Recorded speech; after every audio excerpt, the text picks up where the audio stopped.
Man, oh man, do we have a lot of news to cover today. So anyway, let's start off today's video talking about the iPhone SE2 because it looks like it is pretty much already confirmed that the iPhone SE is going to be coming out this year. And of course, this is the successor to the iPhone SE original.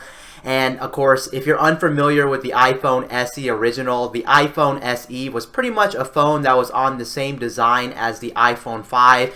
It shared a lot of characteristics like the design and even the screen size of the original iPhone 5, but the SE was a phone that pretty much just had updated specs in iPhone 5's body, and that's pretty much what the iPhone SE is going to be, although they're not going to be taking, it looks like, the design of the iPhone 5. They're going to be taking the design of the iPhone 6's. If you look at this image, right down here, it looks like that the iPhone SE2 is actually going to be a phone that actually resembles more of like the iPhone 6's design, at least right here. But you can see it is a much more older design, and honestly, if you ask me about the iPhone SE, I'm actually kind of happy that Apple is deciding to actually make something like the iPhone SE2 just because, well, I think more options are better for the consumer. I know sometimes having too much choice can be a bad thing for the consumer as well, but overall, I really do think it's a good idea for Apple to actually do something like this because a lot of people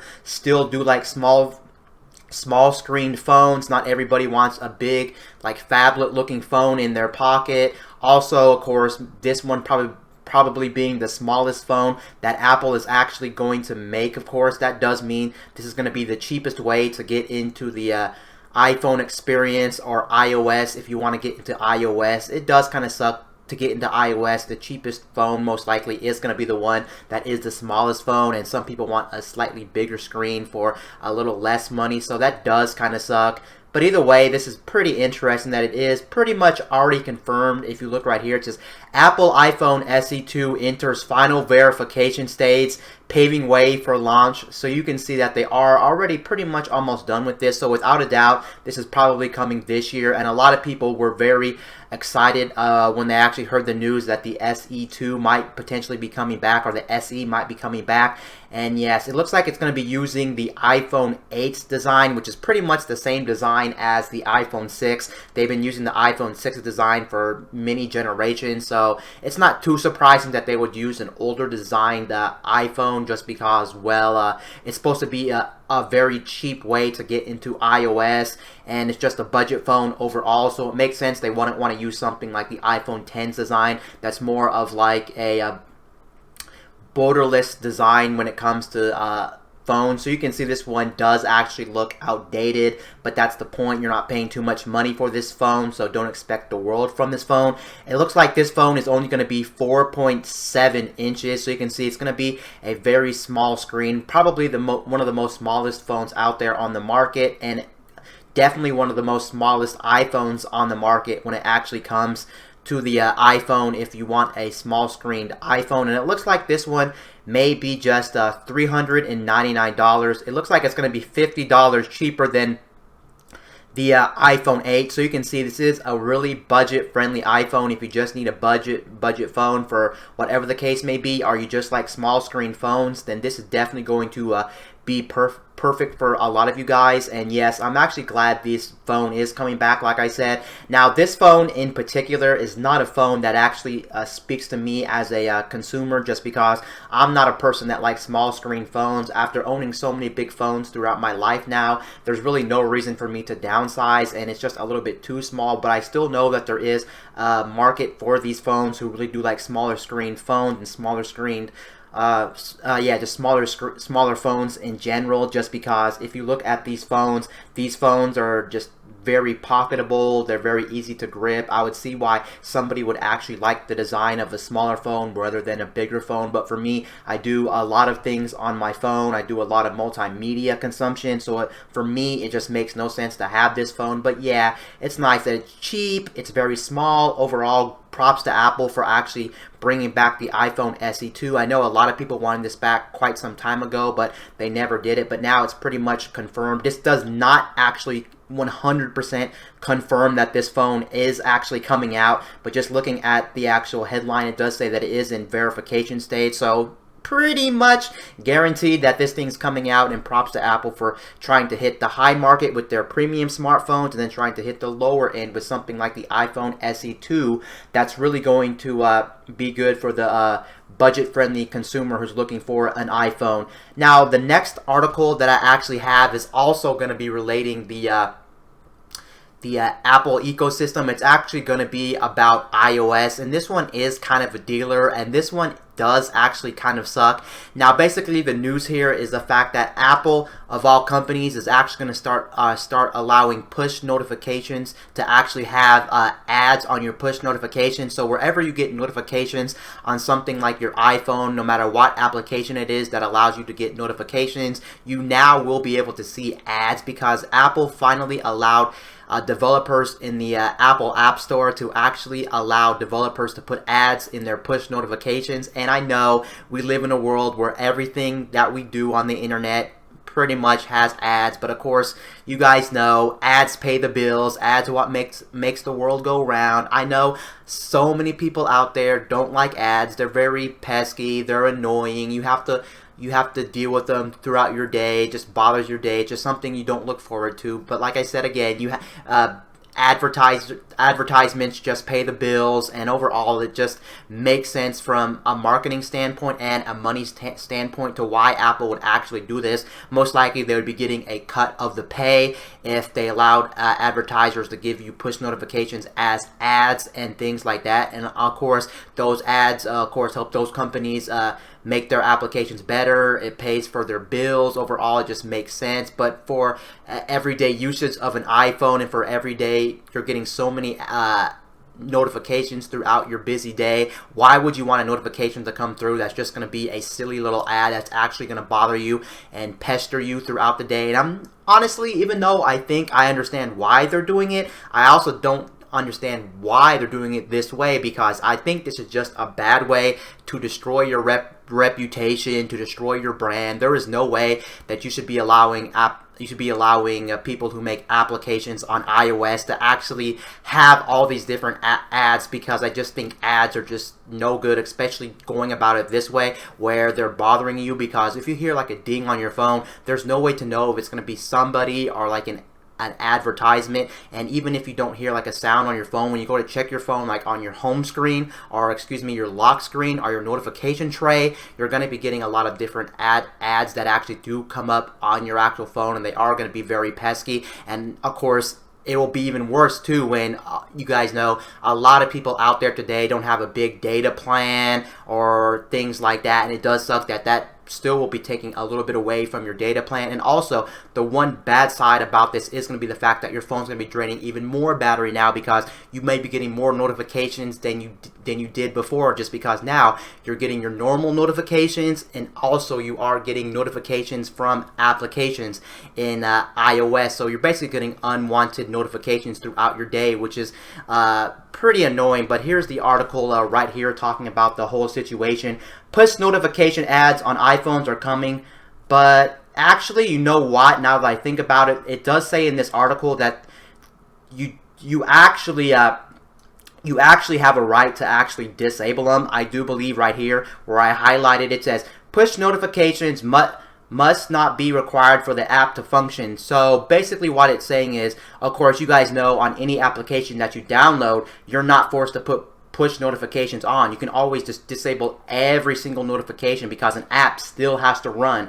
The one requirement for apps to work on your phone is not the one thing that is not required for an app to run is notifications on. So you can always just disable notifications. But then, of course, if you disable notifications, sometimes you want notifications on, especially if it's an important app or you're doing things like working on different programs and stuff like that, or applications. You'd want notifications on. But the thing is also, it looks like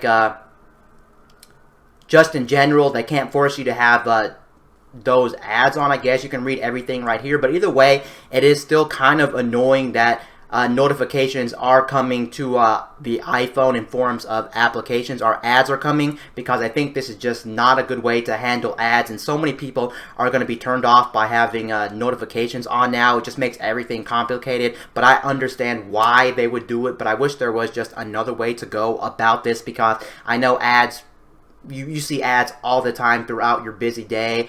No matter what website you're on, most likely you see ads, and yeah, ads can be annoying over time. But like I said, I understand this is just not the right way to go about it. But it is interesting that Apple actually allows people now on the App Store who make apps to actually allow push notifications as ads, or ad notifications, which is actually kind of crazy if you think about it. Now, the next one here is actually about Hulu Live TV, and Hulu Live TV is actually coming to the PlayStation 4, and I actually think this is a good idea, especially this article actually also talking about how the PS4 no longer has PlayStation View, because you guys may know or not know, PlayStation View is no longer around. If you're unfamiliar with a service like PlayStation View is actually live TV service where you can get live cable TV channels just like any other cable subscription, and it shut down, and I understand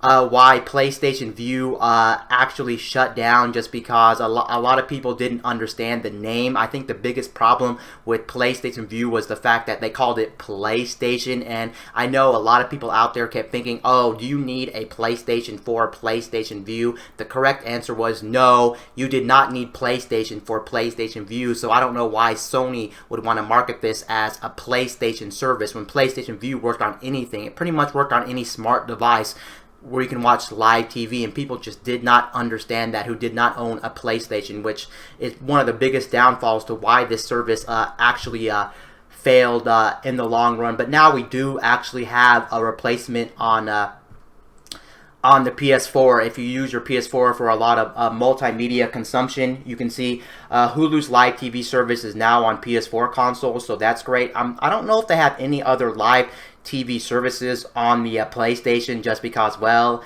I don't really consume a lot of video watching on my PlayStation. I usually watch it in other ways, but not on my PlayStation, so I don't know. But either way, it is good that we actually have this on the PlayStation, because now you can watch live TV again after PlayStation View shut down. More options are always better, of course, so this is just a big win for the PlayStation brand, and a big win for Hulu to actually put their live TV part on PS4. Of course, you've had the regular Hulu on Hulu on the PlayStation for quite some time. I guess you just didn't have the live TV experience, because I know Hulu in like the last 3, 4, 5 years started doing something like the live TV aspect, which is pretty much live TV, live cable TV. So yeah, that's good. I can't really say anything bad about this, because it's a win-win for everybody, and more choices are better.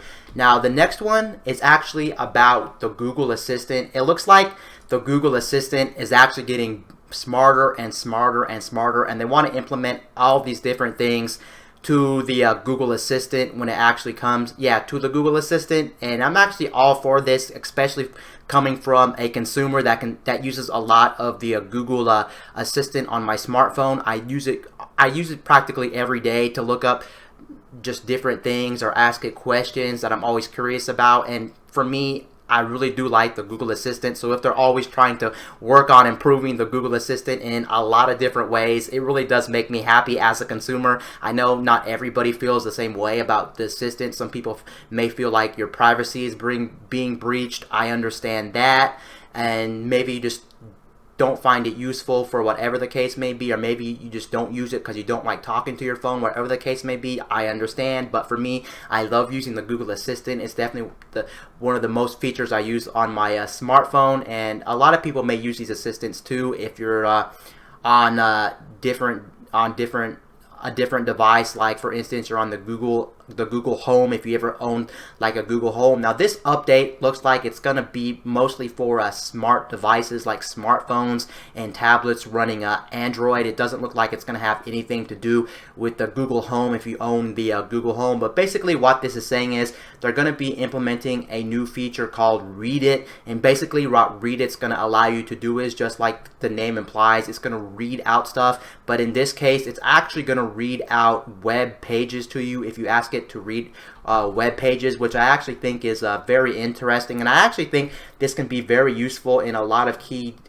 ways, especially if you're busy and you can't really look down at your smartphone. You can just have it as audio only. I'm guessing it's going to work with any website on the internet. They didn't specify what type of websites this is actually going to work with, but like I said, I think it's going to work with any website on the actual internet. So that's actually very interesting that it's going to do that. Alongside that, it's overall just a very good idea to actually have this implemented, and I actually like the way that they're adding this, because I don't think this was a thing before in the Google Assistant. Now it does say you do have to be on Android 5 or above, so I think Android 5, I want to say, was Marshmallow or Lollipop, but whatever the case may be, if you're, as long as you're on 5.0 or above, then you are going to be getting this. Now this thing's not rolled out to everybody yet. It's going to be rolling out anytime now, so you may see it today, you may see it tomorrow. Who really knows when this thing's rolling out, but they are working on this.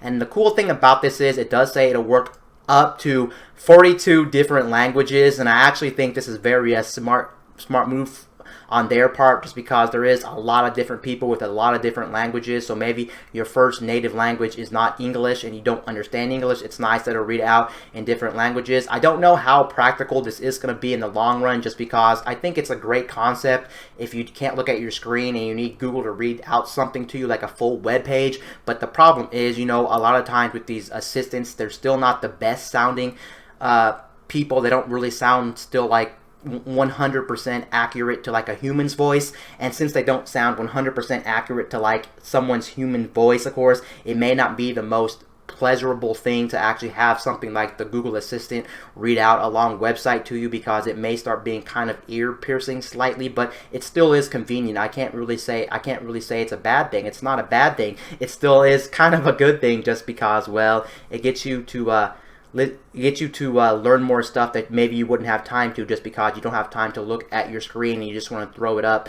Now, I'm not too sure also if you can actually have your screen off as she's actually reading you the article, or you have to have your screen on. But I'm assuming if you're just having it read an article, articles aren't too long, so it wouldn't be a big deal if it forced you to keep your screen on and things like that. But overall, this is a very good feature for it. I wouldn't say it's actually a mind-blowing feature or like the most useful feature in the world when it comes to the Google Assistant, but anytime they're adding all these little improvements to like Siri, the Google Assistant, and all these different assistants, I really do think it is a smart move. So yes, the new feature again is going to be called Read It on the Google Assistant. It is rolling out now to anybody who owns Android 5.0 or above.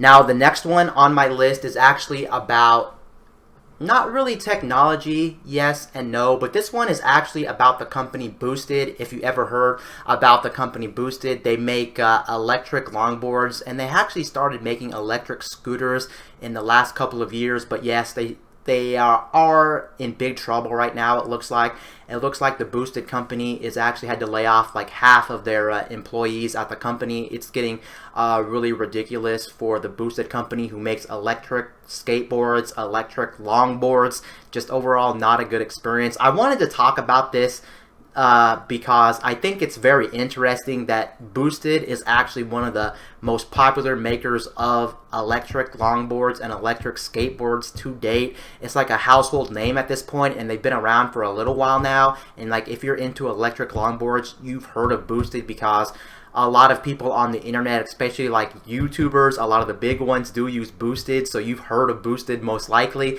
if you're into like tech, or you're like into electric longboards and things like that. You've heard of this company, but who would have thought that they would actually be in big trouble right now? I never actually thought I would turn on the internet of all things, and actually hear that the Boosted company is actually in big trouble. I thought they were doing just fine, but it goes to show you what I actually know. And you never know the state of a company until you actually hear news like this. And this was not news I actually wanted to hear, but yes, Boosted lays off significant portion of its employees, probably over half. It's probably really bad for them, and most likely, if this is true and they already confirmed it, most likely this company's in big trouble. Most likely they're going to be shutting down. There's no way they're not laying off most of their workers and then not shutting down. It does suck. I kind of understand why Boosted is in the situation they are. I was shocked, but then I also understand. First of all, we have to look at Boosted. What does Boosted make?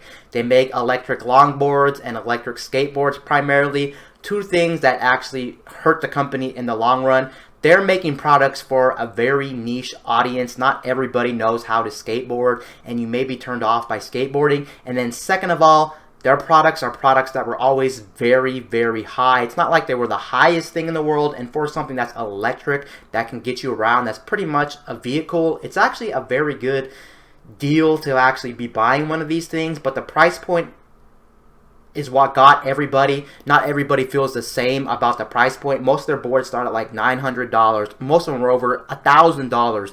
And if you're trying to get people to spend $1,000 for something that's just a skateboard with a motor on it, a lot of people just don't feel like it's worth it. The quality of the product may be worth it, but just the fact that, for instance, it's just a skateboard. You know, a lot of people just don't really feel like they want to spend $1,700, $1,600, $1,500, $1,400 for something that's just practically an old skateboard or an old longboard with electric motor on it. I know you have to pay for all these parts. I know they use really good decks. For the longest time, they used to use these decks from Loaded. If you ever heard of the Loaded boards, they used to use their boards. So I understand where all the cost came from, but I felt like they were just too expensive for a lot of people. They're also for a niche audience of people who enjoy this stuff. I really do feel like it's kind of like not your main vehicle as well. So maybe you're looking at other options in this space as well. If you're looking at other options in this space, there are a lot of other brands, and more brands keep popping up every day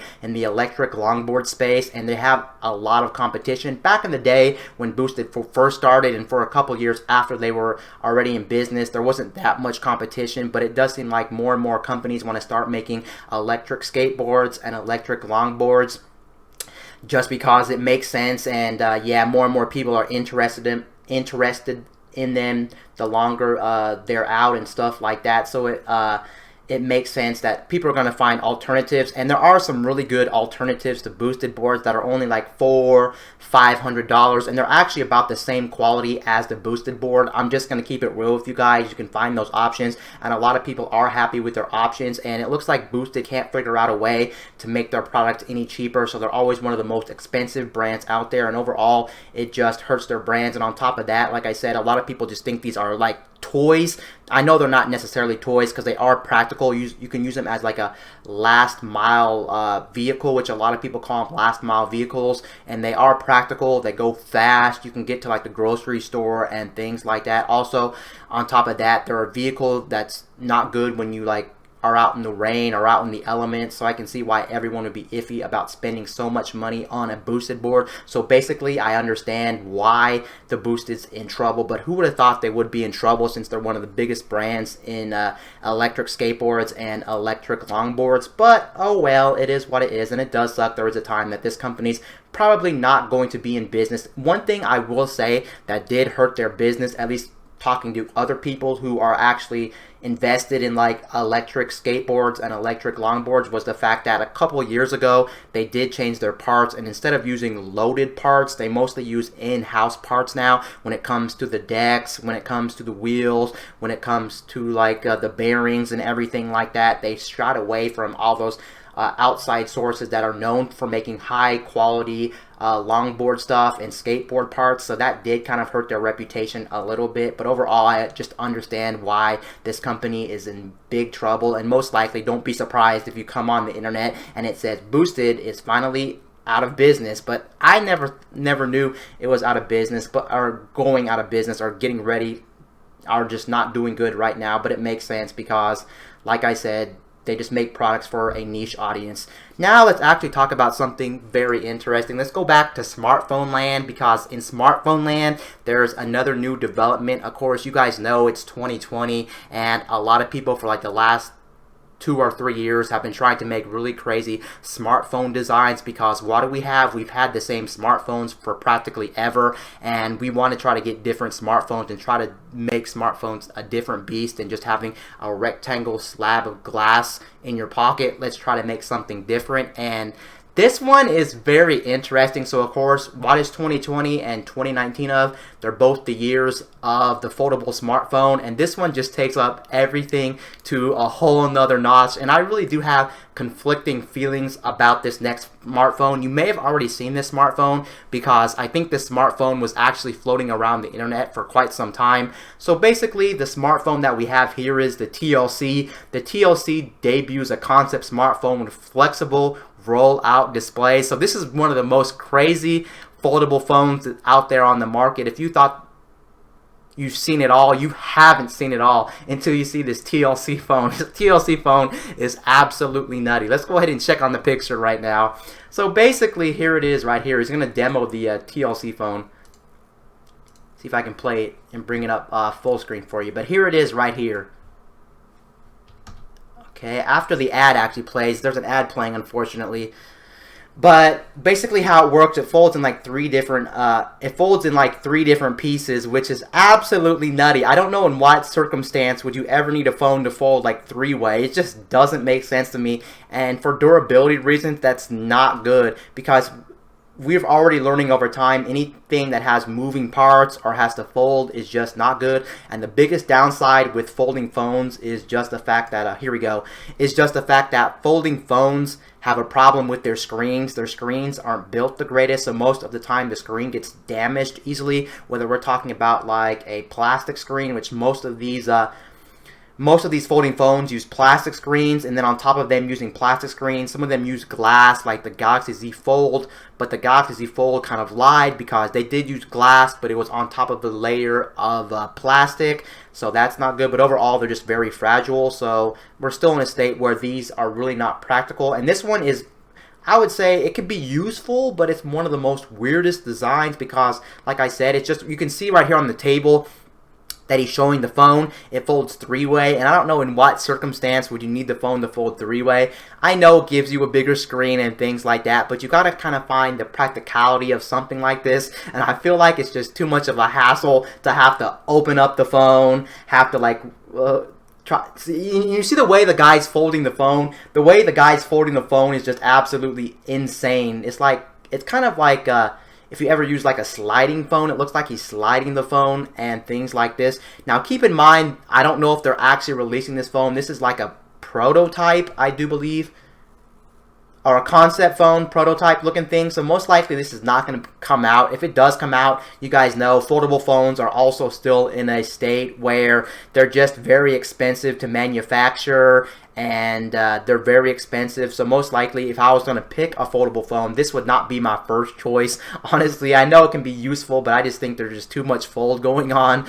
The way you unfold is kind of weird, like a sliding phone. It just doesn't make sense to me, but I still think it's cool to see all these new innovations in smartphones, and smartphones have been stale pretty much up until 2019 when the reveal of the Galaxy Fold came out.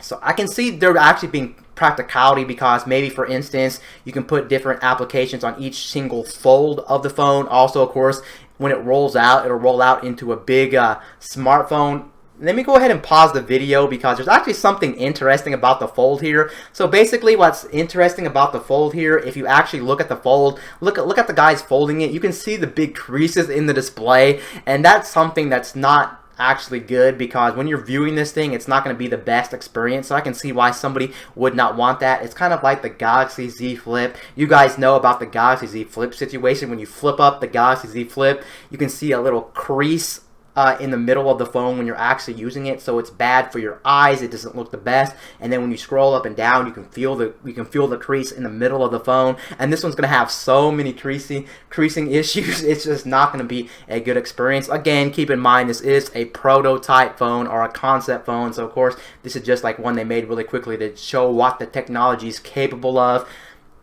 and not necessarily like a phone that they're going to be probably releasing to the public, and it just looks so funky. But yeah, here's some ideal stuff like Loki switching different modes on the camera. He has the camera image right there, and now he's scrolling through it, and there can be some practicalities to this, but I think there are just too many downsides to these foldable phones yet. Of course, as time goes on, most likely they'll figure out the technology. Displays will be more sturdier overall. They'll just be a better product, but right now it's funny also that nobody really knows the direction of these foldable phones. There's always so many different implementations. Do you want something as crazy as this phone, or do you want something as subtle as like the Galaxy Z Flip, which is pretty much a standard flip phone, or a standard smartphone, excuse me, that just pretty much just flips down like an actual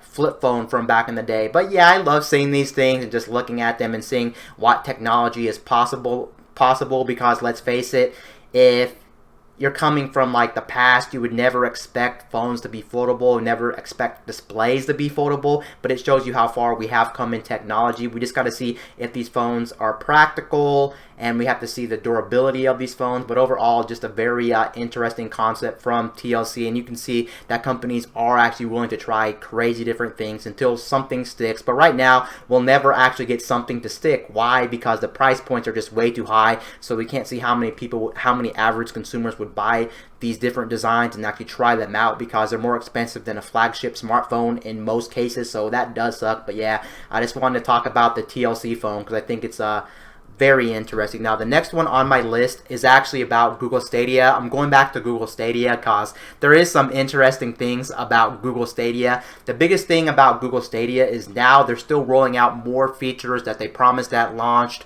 and they're also trying to iron out bugs and just give us the more features, so it'll make it more appealing to a lot of people. Since I still think you have to pay for Google Stadia, they're going to have two tiers of Google Stadia. They're going to have a paid tier of Google Stadia, and then they're going to also have a free tier of Google Stadia. Don't know if or when the free tier of Google Stadia is coming out. Of course, with the free tier of Google Stadia, the free tier of Google Stadia is actually going to have some limitations to it, so just keep that in mind if you're going into Google Stadia when the free tier comes out, or if it's already out. I'm not really too familiar with that since I don't really subscribe to Google Stadia, don't pay for it, don't buy my games there. A number of reasons why I don't subscribe to Google Stadia, but let's go ahead and talk about Google Stadia anyway, because I think the future of gaming is going to be very interesting moving forward in the future. Digital distribution being a thing, and now streaming really starting to amp up. But yes, Google Stadia is now actually adding support for 4K streaming on the web. So if you're on like a computer and you have Google Stadia, you will be able to play in like a web browser in 4K. And I'm actually very interested to see the quality of this. How well are you able to play games in 4K resolution on a web browser on like a PC? It's also very interesting to see what type of PC can you play Google Stadia in, since basically you're just streaming the game from their servers and their computers back at Google. Most likely this should be able to play on like a potato and things like that. So that's the nice thing about streaming. You don't actually have to worry about your processing power except for your internet connection. But yes, they did finally rolled it out, and it looks like it is going to be for games like so far like Assassin's Creed Odyssey, Mortal Kombat 11, and Grid. It looks like not everybody right now is actually getting the 4K support on the web browser. It's rolling out to just different people at random, so just try Google Stadia if you want. But it does look like that this built-in thing to the web to play 4K games from Google Stadia is actually going to be on certain games. And a lot of these games, unfortunately, are very old, like Assassin's Creed Odyssey, Mortal Kombat 11, and Grid.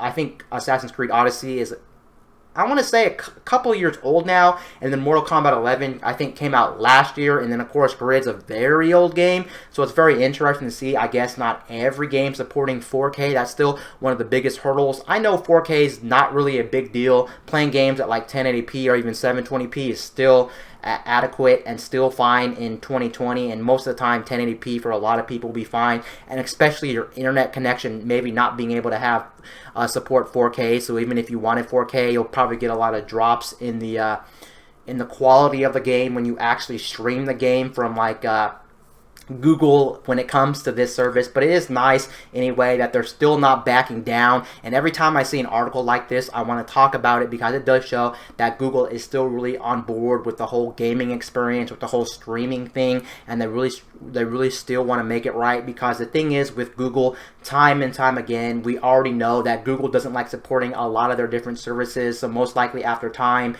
if they don't do well, or if they don't feel like they do well, they shut down the service, which is absolutely disastrous, especially for a service like this where you're paying for games. You can't have this service shut down because you're not guaranteed that you're going to be able to keep the games and play them. That's the biggest problem with Google Stadia. You're not guaranteed anything. And like I said, Google's just a company who likes shutting down their services so freaking early, and there's no reason to shut it down. You need to stand still and support your service and keep adding features and please the consumers and make everything right. So I think this is a good move in the right direction. Whether you like 4K, whether you don't like 4K, just adding more features to Google Stadia, which is already kind of gimped when it first came out back in November of 2019, is a very good thing that gives confidence to people who own it and people who are looking to maybe get into Google Stadia. Hope that Google will keep supporting this thing for the long run and they're not going to back down in Google Stadia. So that's actually nice.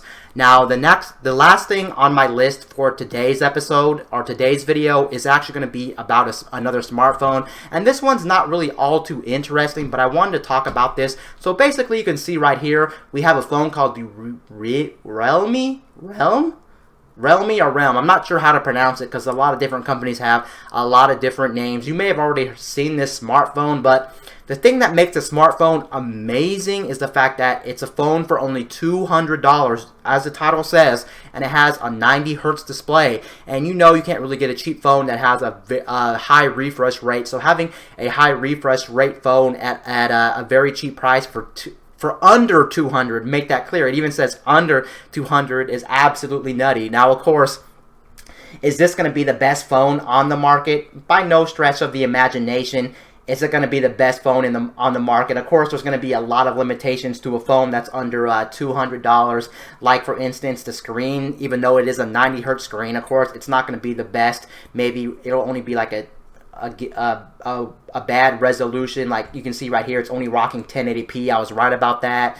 And then of course it's probably not going to be a full screen as well. It's probably going to have some type of bezel. It's not going to be OLED. But for under $200 to get a very smooth experience, if you're after a really smooth experience, this is absolutely phenomenal. When there's still phones out there that still don't have a high refresh rate for thousands of dollars, like the iPhone, and I think the Google Pixel still doesn't have a high refresh rate. I could be wrong about that, but I do know Samsung officially went to it with the Samsung Galaxy S20 line. You can get 120 hertz. Sure, it's not 120 hertz, but anything past 60 frames per second will start being in that area where you can start noticing it depending on the person. It'll always depend on what you're looking to get out of your smartphone experience. Do you want something that's going to be buttery smooth where it doesn't feel like it's laggy? It's already proven. I've used devices in the past, and 60 frames per second to my eye is just not good enough when you're scrolling up and down a lot of websites. And even when the phone ages, it just doesn't look right at 60. You start seeing a little choppiness, a little lagginess. And it'll also help